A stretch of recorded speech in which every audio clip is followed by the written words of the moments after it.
Hello, friends. We're back again for another Monday. And so today I am working in my Dipped and Sewn journal, which is the class I took by Kristen Peterson. And I really just love the size of this little journal. Oftentimes, when you're pushed for time, maybe it's a great to use something a little bit smaller to get the most bang for your buck when it comes to time, right? So I am going in here with my Stabilo All, and I decided to do a really quick little sketchy face today. And in a matter of 10 minutes, we're going to have a completed journal page. So, buckle up your seats and get ready. So, this week is the week of my birthday. I have a birthday on Friday. Yay! So, I will be going on vacation, but I did want to leave this video available before I left. Just to, just to make sure y'all had a little something to keep you busy between now and next week, right? So I'm going in here and I'm just taking my Stabilo All. I really like very intuitive, abstracty, sketchy, loose faces. So with Stabilo All, it is water reactive, right? So you can see as I'm adding this water repaint brush, things are beginning to move and groove, and I'm like, yeah, let's go, let's have them moving. It's a great way to create some natural shadows with it, and then I'm just kind of using that residual to paint the lips there, which is a fun way to do it. I do have a class called Soulful Reflections where I believe that any person can draw a face.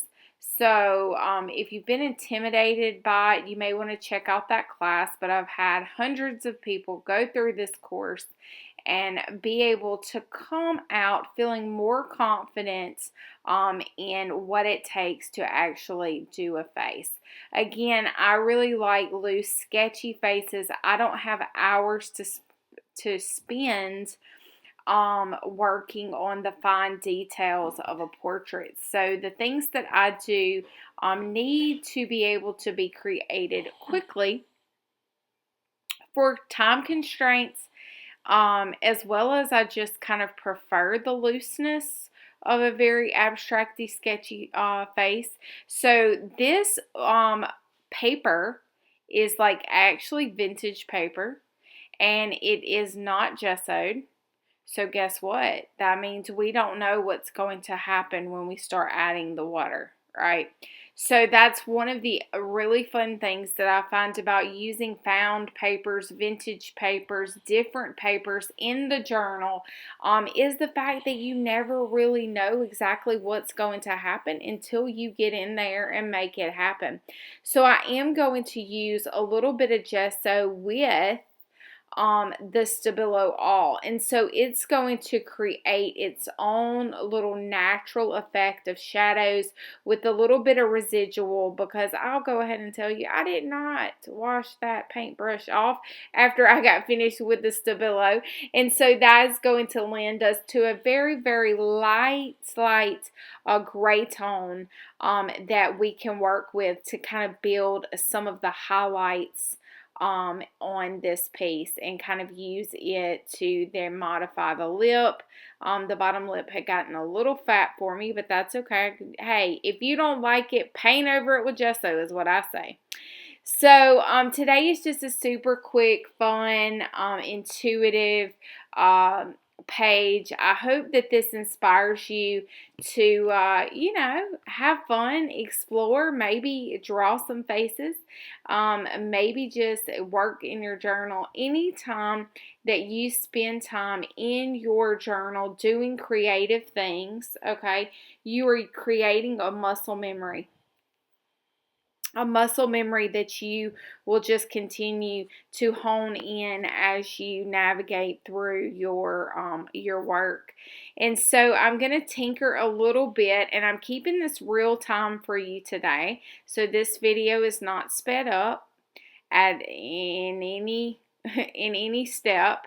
And then I did want to use, you saw at the very beginning I had that quilt. So I had picked a vintage quilt apart, and I loved the rattiness. Like, this quilt was definitely a cutter quilt. It was not a quilt that you could really use just because of its wear that it had. And so that is what drew me to the quilt, of course, because I love things that are old and have had life and have been loved and have been worn, and now it's going to live in my journal. Okay.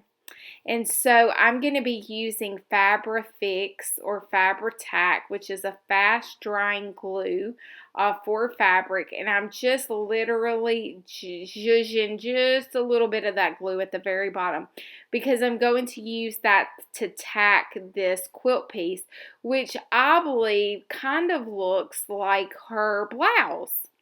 And it also is going to do something. It's going to allow us to have this overhanging area that will peek out of our journal from the front of it, and many other things. Like, I just like things that peek outside of the book. It makes me want to dig in and figure out what's going on.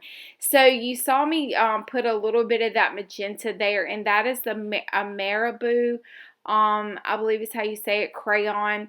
And I'm just adding a little bit of rouge, as my grandmother would say, to her cheeks, and a little bit of lipstick there, rouge on her lips, to give her a little life and a little pink rosiness to her. And I really like rosy cheeks on my girls. I like them to have a little spunk and a little personality. And then I'm going in with just a little touch of teal in the corner of her eyes a little bit, and then down in the neck area. I do like using colors that were not necessarily created for a natural face, because guess what?